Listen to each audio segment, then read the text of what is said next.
Olá, meus queridos amigos, é Nilde Coutinho, aqui em Fortaleza, no meu cantinho Bolsonaro, da minha casa, e eu venho falar novamente sobre Roberto Alvim. Para mim, esse assunto está sendo incansável. Eu não posso deixar de falar nesse senhor, nesse artista com 30 anos de artes nesse Brasil e ter sido descartado do time de Jair Messias Bolsonaro. Isso é inadmissível, inadmissível mesmo. Então eu fiz algumas anotações que eu achei importante e fiz uma frase. Eu vou ler primeiro a frase que eu fiz.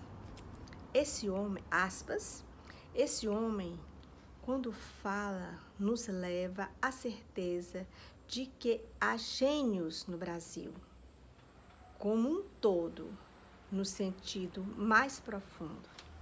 Essa foi a frase que me veio para definir quem é Roberto Alvim. E então eu vou começar a ler algumas coisas que eu captei dele rapidamente aqui. Ele veio, né, essa secretaria que ele assumiu veio do Ministério da Cidadania para o Ministério do Turismo, uniu-se, né? O Ministério da Cidadania com o Ministério do Turismo. Em falar em Ministério do Turismo, a gente já treme, pelo menos aqui no Nordeste, aqui no Ceará, tem que se ter muito cuidado com isso. É o primeiro setor que qualquer político, principalmente esses novos que chegam, vão atrás. O Ministério do Turismo. Preste atenção nisso. Então, ele disse que aconteceu isso, do Ministério da Cidadania junto com o Ministério do Turismo, para que houvesse uma associação entre cultura e turismo. Tudo bem, até aí, né? Sim. O Ministério do Turismo passou a ser, junto com esse Ministério da Cidadania, passou a ser chamado de Secretaria Especial de Cultura. Eu queria só dizer a vocês o seguinte.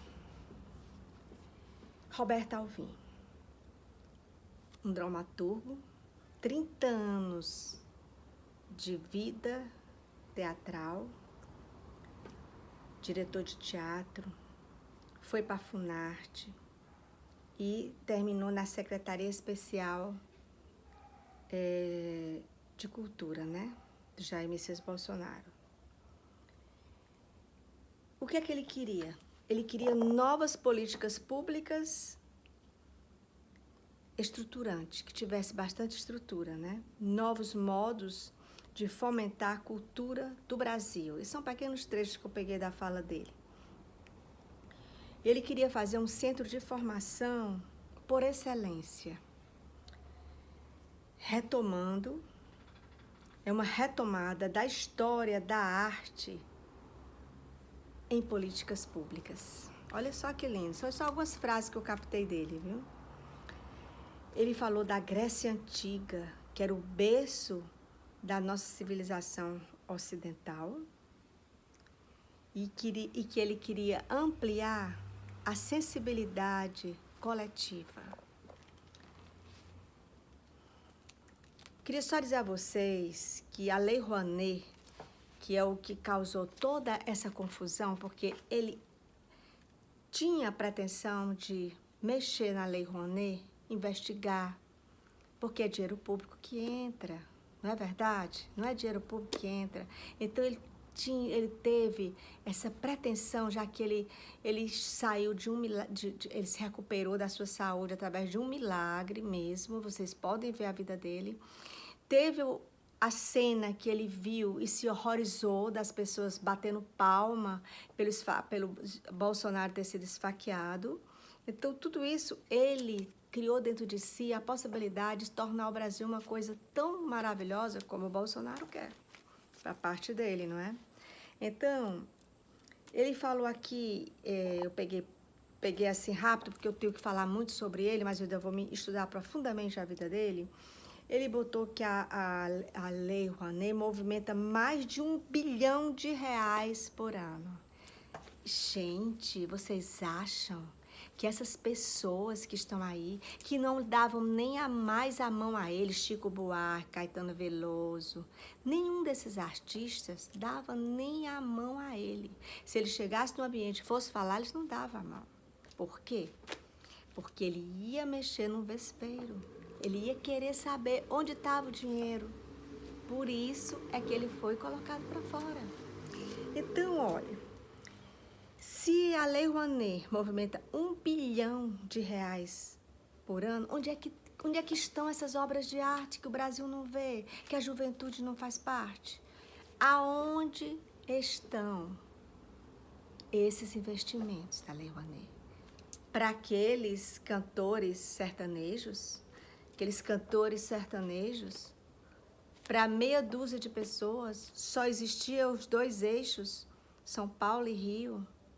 Raramente ia para Minas. Gente, nós temos Minas Gerais, aquele lugar lindo, quando se entra ali no interior de Minas Gerais, aquilo é um teatro em céu aberto. Tudo aquilo seria coisas que ele iria averiguar e distribuir para a juventude. O interesse dele era exatamente no ponto que a esquerda mundial não quer que se toque. Juventude. Quer que a juventude seja do funk, da maconha, como foi propagada aí, não é? Aquela cantora falando da grama verdinha, sei lá como é aquela que falava. Era aquilo. A Lei Rouanet estava sendo distribuída para esse tipo de coisa. E sabe o que ele queria? Ele queria que a juventude da favela, aquela que não tem condição nenhuma de conhecer nada da arte.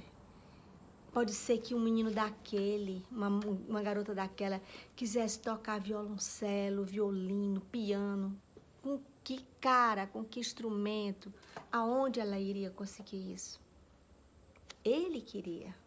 Ele iria fazer tudo isso. Mas o mal cortou, né, bem na hora, a possibilidade dele. Mas eu não vou ficar calada. Eu posso ser uma voz sozinha no deserto, mas eu vou falar de Roberto Alvim e de como Bolsonaro errou em desprezar esse homem.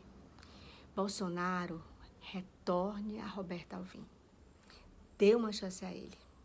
Não faça isso que você quer fazer. Ele é louco pelas suas ideias. Acredita no seu trabalho. Veja, assuma Roberto Alvim como um filho. Bem, então, quando ele falou da Grécia Antiga, falou que era o berço da nossa civilização ocidental e que ele queria ampliar a sensibilidade coletiva. Olha os termos que esse homem usa. Então, aquela juventude que queria ter acesso, de conhecer as grandes óperas, as grandes músicas, as grandes peças teatrais, perderam, simplesmente perderam. Aí, por ela movimentar mais de R$ 1 bilhão por ano, foi que todos eles ficaram com medo de perder a boquinha. Ele encontrou, assim que ele entrou, 18 mil projetos da Lei Rouanet sem contas auditadas. Ele começou a mexer. Aí, quando ele viu isso, ele disse que ia levar 2 anos, no mínimo, para conseguir chegar ao fundo desse poço. Levaria 2 anos, porque os indícios de irregularidades estavam tão evidentes e ele encaminhou tudo isso ao Tribunal de Contas da União. Aí o que aconteceu? Desde sua criação, 53 mil projetos, a Lei Rouanet, 53 mil projetos foram patrocinados, com mais de 50 bilhões de reais investidos até hoje. Mais de 50 bilhões de reais investidos nessa Lei Rouanet até hoje. E na centralização do eixo Rio e São Paulo. Ele queria descentralizar. E essa descentralização de recursos foi justamente o que fez que acontecesse toda aquela palhaçada. Ele iria usar a pátria voluntária, que é agora um meio de quem quiser trabalhar pelo Brasil de graça, pode trabalhar através dessa pátria voluntária, que é uma contrapartida social para quem usa a Lei Rouanet. Na verdade, essa Lei Rouanet tem que pegar o dinheiro, usar na arte e devolver à população. Se vocês quiserem, olhem os projetos desse homem. As 5 regiões brasileiras, Norte, Nordeste, Sul, Centro-Oeste e a região Leste, né? Norte, Sul, Leste, Oeste, Nordeste, Centro-Oeste. Assim, essas regiões do Brasil, todas seriam beneficiadas pela Lei Rouanet, no sentido da cultura chegar linda, bem feita. Nisso iriam ser usados todos os artistas, né? Aquele que fazia arte, o que pintava o cenário.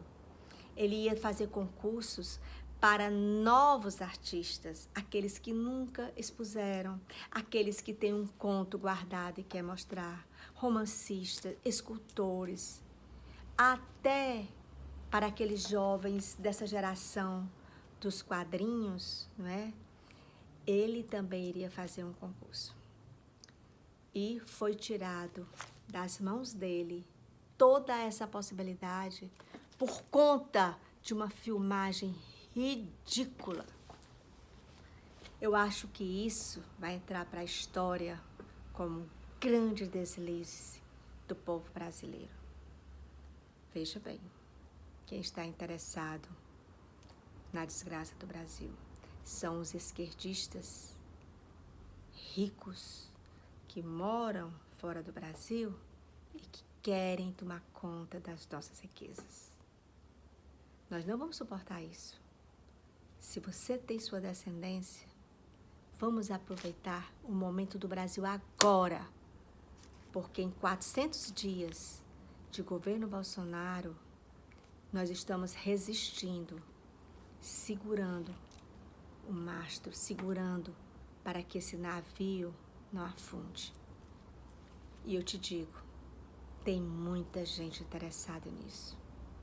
São pessoas que não têm escrúpulos, que propagam a prostituição, a droga, o tráfico, a morte.